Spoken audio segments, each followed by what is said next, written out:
હવે ચેપ્ટર 11 એની મેથડ 2 દ બ્રોગલી. બરાબર, દ બ્રોગલીને તરંગ લંબાઈને લગતો દાખલો છે 11.32. એમાં રકમ આપેલી છે, એક એ આપ્યું છે ને બીજું બી. એમાં શું કીધું? 150 ઇલેક્ટ્રોન વોલ્ટ ગતિ ઉર્જા ધરાવતા ન્યુટ્રોનની દ બ્રોગલીની તરંગ લંબાઈ મેળવો. બરાબર, ગતિ ઉર્જા કેટલી આપી છે? 150 ઇલેક્ટ્રોન વોલ્ટ. આટલી ગતિ ઉર્જા ધરાવતા ન્યુટ્રોન, તો દળ કેટલું હશે? 1.67 અથવા તો 675 લખશો તો હાલશે, 10⁻⁷ કિલોગ્રામ. એ ન્યુટ્રોનની દ બ્રોગલીની તરંગ લંબાઈ તમારે મેળવવાની છે. આગળનું પછી વાંચશું આપણે. બરાબર, ન્યુટ્રોનની ગતિ ઉર્જા 150 ઇલેક્ટ્રોન વોલ્ટ આપેલી છે. પછી ન્યુટ્રોનનું દળ આપણે જાણીએ છીએ, તો એની દ બ્રોગલીની તરંગ લંબાઈ તમારે મેળવવાની છે. હવે દ બ્રોગલીની તરંગ લંબાઈ તમારે જોતી હોય તો સૂત્ર એ તમારી પાસે જ છે, બરાબર, નોંધ કરવી છે. તો ન્યુટ્રોનની દ બ્રોગલીની તરંગ લંબાઈ, સૂત્ર શું હતું? લેમ્બડા બરાબર h/p.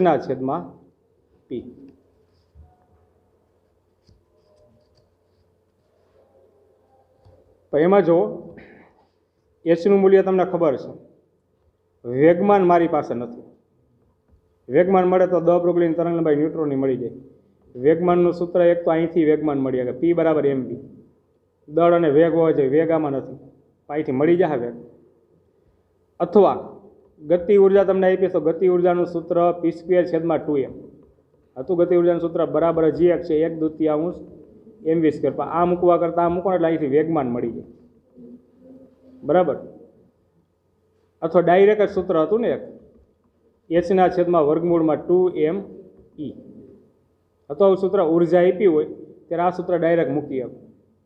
જે રીતના ગણવું હોય ડાયરેક્ટ આ સૂત્ર મૂકી દેવું હોય તોય ભલે, અને અહીંયા ટૂંકમાં સાદુરૂપ આપવું હોય તો આવશે. તો આ જ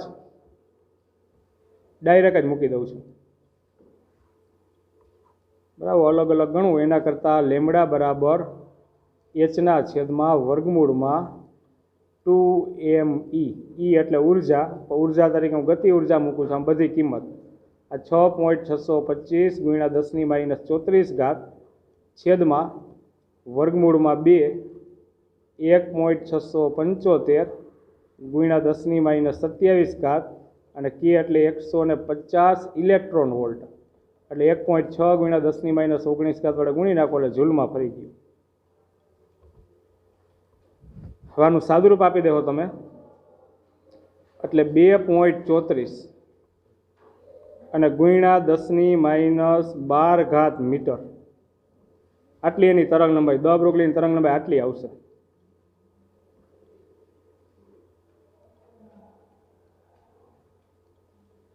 હજી એમાં એ જ જોવો, પૂરું નથી થયું હજી. હવે એમાં આગળ શું કીધું કે સ્વાધ્યાય 11.31 તમે જોયું તે મુજબ આ ઉર્જા ધરાવતું ઇલેક્ટ્રોન બીમ સ્ફટિક દ્વારા વિવર્તનના પ્રયોગ માટે યોગ્ય છે. 11.31 ક્રમનો દાખલો ગણ્યો ને, એમાં ઇલેક્ટ્રોન બીમ આવતું હતું. એ વિવર્તનના પ્રયોગ માટે યોગ્ય છે એવું આપણને આ રકમમાં આપી દીધું છે. પછી પ્રશ્ન પૂછ્યો, શું આટલી જ ઉર્જા ધરાવતું ન્યુટ્રોન બીમ એટલું જ યોગ્ય છે? સમજાવો. અહીંયા આપણને આ 11.32 છે, 11.32 ક્રમનો દાખલો કહી દઉં. એમાં તમે એક દાખલો ગણ્યો 11.31, એમાં શું છે? ઇલેક્ટ્રોન બીમ હતું. હવે આપણી આગળ અત્યારે કયો દાખલો આવ્યો? સોરી, હા, 11.32 ક્રમનો દાખલો. આમાં કયું બીમ આવ્યું? ન્યુટ્રોન બીમ, બરાબર છે. તમને આ કહી દીધું કે ઇલેક્ટ્રોન બીમ છે એ વિવર્તનના પ્રયોગ માટે યોગ્ય છે. તો ન્યુટ્રોન બીમ છે એ વિવર્તનના પ્રયોગ માટે યોગ્ય છે? અહીં પ્રશ્નાર્થ ચિહ્ન કહ્યું. આવો જવાબ આપવાનો. આ ન્યુટ્રોન બીમ તમે જે ગણતરીમાં લીધું છે, ન્યુટ્રોન બીમ કે જેની દ બ્રોગલીની તરંગલંબાઈ તમે મેળવી ન્યુટ્રોન, તો ન્યુટ્રોન બીમ છે એ વિવર્તનના પ્રયોગ માટે ઉપયોગમાં લઈ શકાય. ઇલેક્ટ્રોન બીમ તો લઈ શકે એવું કહી દીધું કે તમે જોયું કે આ ઉર્જા ધરાવતું ઇલેક્ટ્રોન બીમ સ્ફટિક દ્વારા વિવર્તનના પ્રયોગ માટે યોગ્ય છે. વિવર્તન તો આવી ગયું છે ને, બરાબર. વિવર્તનના પ્રયોગ માટે ઇલેક્ટ્રોન બીમ તો ટૂંકમાં શક્ય છે. તો શું આટલી જ ઉર્જા ધરાવતું ન્યુટ્રોન બીમ પણ વિવર્તનના પ્રયોગ માટે યોગ્ય છે? પ્રશ્નાર્થ ચિહ્ન સમજાવો. જો એમાં ક્યારે ટૂંકમાં એ ગમે બીમ આપ્યું, ઇલેક્ટ્રોન બીમ હોય, ન્યુટ્રોન બીમ હોય, આ સિવાયના કોઈ પણ કણ હોય, બરાબર છે, વિવર્તન માટે યોગ્ય છે કે નહીં ખબર કેમ પડે? તો તમારે જોઈ લેવાનું આંતર અણુ અંતર, એટલે બે અણુઓ હોય ને એની વચ્ચેનું અંતર એ હોય 1 એંગસ્ટ્રોમ, એટલે 10⁻10 મીટર, બરાબર. આટલું હોય. તમારે માની લો કે ઇલેક્ટ્રોન બીમ છે એ વિવર્તન માટે યોગ્ય છે કે નહીં ચેક કરવું છે. તો તમારે આ ઇલેક્ટ્રોન બીમ છે ને દ બ્રોગલીની તરંગ લંબાઈ મેળવવાની. દ બ્રોગલીની તરંગ લંબાઈ ઇલેક્ટ્રોન માટે મેળવવાની. એ દ બ્રોગલીની તરંગ લંબાઈ આ ક્રમની આવે, 10⁻10 ક્રમની. તો ટૂંકમાં એ વિવર્તન માટે યોગ્ય છે. આ ક્રમની ટૂંકમાં તરંગ લંબાઈ આવવી જોઈએ દ બ્રોગલીની. જે વસ્તુનું વિવર્તન થઈ શકતું હોય, વિવર્તન માટે યોગ્ય હોય એવા બધાય કણની દ બ્રોગલીની તરંગ લંબાઈ છે આંતર અણુ અંતર, એટલે કે 1 એંગસ્ટ્રોમ 10⁻10 મીટર આ ક્રમની હોવી જોઈએ. તો વિવર્તન માટે યોગ્ય છે. પણ માની લઉં કે ઇલેક્ટ્રોનની દ બ્રોગલીની તરંગ લંબાઈ મેળવો અને આ ક્રમની ન આવે, આંતર અણુ અંતર જેટલી ન આવે, તો એનો મતલબ એમ કે વિવર્તન માટે યોગ્ય નથી. કહું તમને, આ વિવર્તન માટે યોગ્ય છે તો તમને કહી જ દીધું. ઇલેક્ટ્રોન બીમ એ 11.31મો દાખલો હતો. એમાં ઇલેક્ટ્રોન બીમ માટે દ બ્રોગલીની તરંગ લંબાઈ તમે એમાં મેળવી છે, બરાબર. દ બ્રોગલીની તરંગ લંબાઈ એની અંદર આપી છે, આપી જ દીધી ડાયરેક્ટ, બરાબર. દ બ્રોગલીની તરંગ લંબાઈ 1 એંગસ્ટ્રોમ છે. 1 એંગસ્ટ્રોમ એટલે 10⁻10 મીટર આ દાખલામાં આપી દીધી છે રકમમાં. એટલે એનો મતલબ એમ કે દ બ્રોગલીની તરંગ લંબાઈ છે ને આંતર અણુના ક્રમની જ છે. એટલે આના માટે વિવર્તન યોગ્ય છે. પણ આના માટે છે યોગ્ય ન્યુટ્રોન બીમ માટે? તો આની દ બ્રોગલીની તરંગ લંબાઈ આ રહી. કયો ક્રમ છે? અને આ કયો ક્રમ છે? જો જે આ ક્રમ નથી ને હરખી આના જેટલી.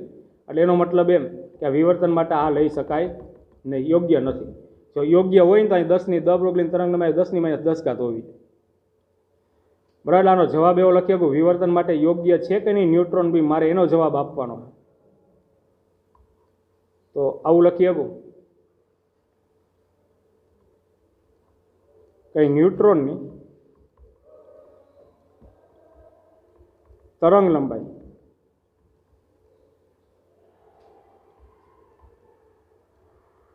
ક્રમની છે અને જેના કરતા આંતર અણુ અંતર, બે અણુ વચ્ચેનું અંતર 1 એંગસ્ટ્રોમ એટલે કે 10⁻10 મીટર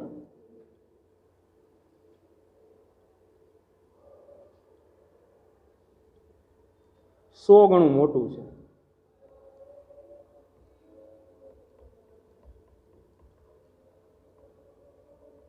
જો આના કરતાં વધારે જ છે, 100 ગણું.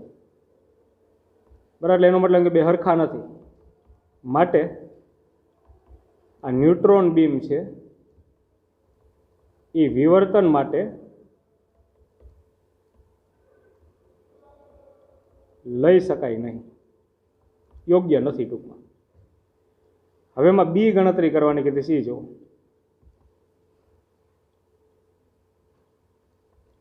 એમાં શું કીધું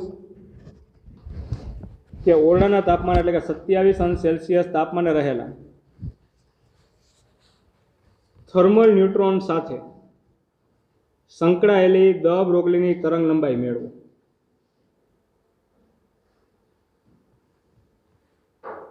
बराबर 27 अंश सेल्सियस तापमाने रहेला थर्मल न्यूट्रॉन साथे संकળાયેલી द બ્રોગલીની તરંગ લંબાઈ મેળવો। દ બ્રોગલીની તરંગ લંબાઈ h/p अथवा तो h/वर्गमूल 2mk। क्या सूत्र उपरथी मळशे अने तापमानना हिसाबे गति ऊर्जा सूत्र याद आवे तो 3/2 kBT होय। आटली गति ऊर्जा मळे तापमानना हिसाबे। એટલે પહેલા તમારે ગતિ ઊર્જા મેળવવી જોઈએ અને પછી આ દ બ્રોગલીની તરંગ લંબાઈના સૂત્રમાં એ મૂકશો બરાબર, ત્યારે દ બ્રોગલીની તરંગ લંબાઈ મળશે। પહેલાં ગતિ ઊર્જા મેળવો। તાપમાન છે, થર્મલ ન્યુટ્રોન છે, તો પહેલાં થર્મલ ન્યુટ્રોનની ગતિ ઊર્જા કેટલી થાય? થર્મલ ન્યુટ્રોન હશે તો એની ગતિ ઊર્જા મારે પહેલાં મેળવવી છે। તો ગતિ ઊર્જા k બરાબર 3/2 kBT। આ 3/2 બોલ્ટ્ઝમેન અચળાંક કેટલું હશે? 1.38 × 10⁻³ જૂલ મોલ -1 કેલ્વિન -1 કેલ્વિન હશે તો તાપમાન એ કેલ્વિનમાં મૂકજો। 27 અંશ સેલ્સિયસ આપ્યું તો કેટલું થાય? 300 કેલ્વિન। હવે ઊર્જા ગણતરી કરીને તમારે મને આપવી જોઈએ। 600 × 10⁻³ જૂલ। હાલો હવે હું મેળવશો તો એ થર્મલ ન્યુટ્રોન છે એની દ બ્રોગલીની તરંગ લંબાઈ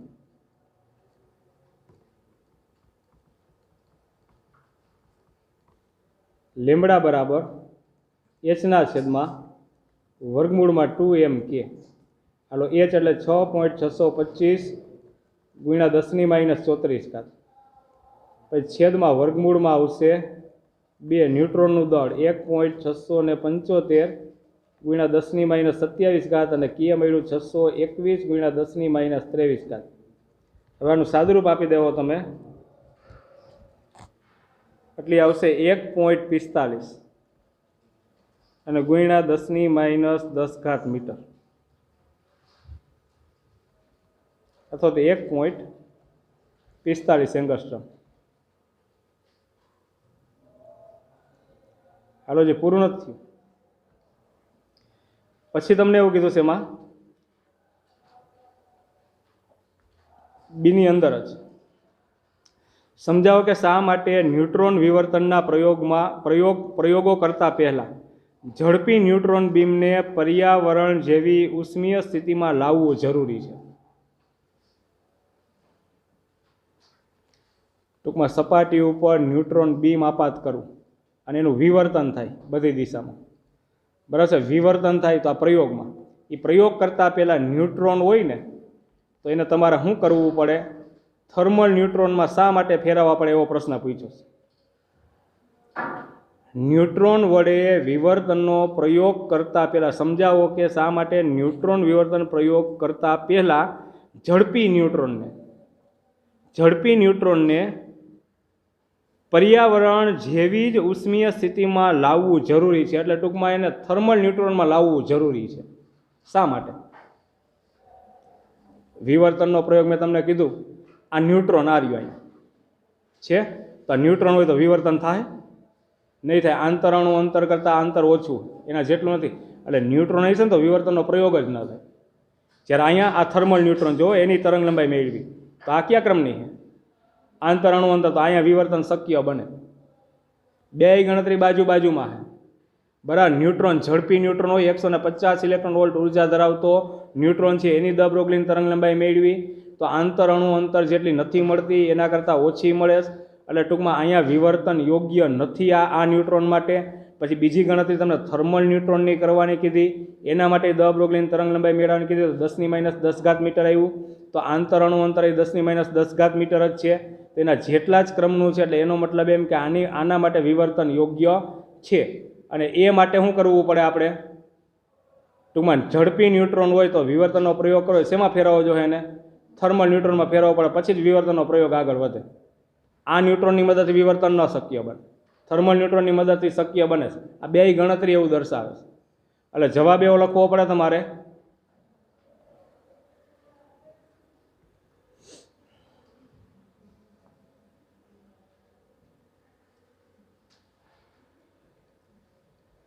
એક થર્મલ ન્યુટ્રોન હોય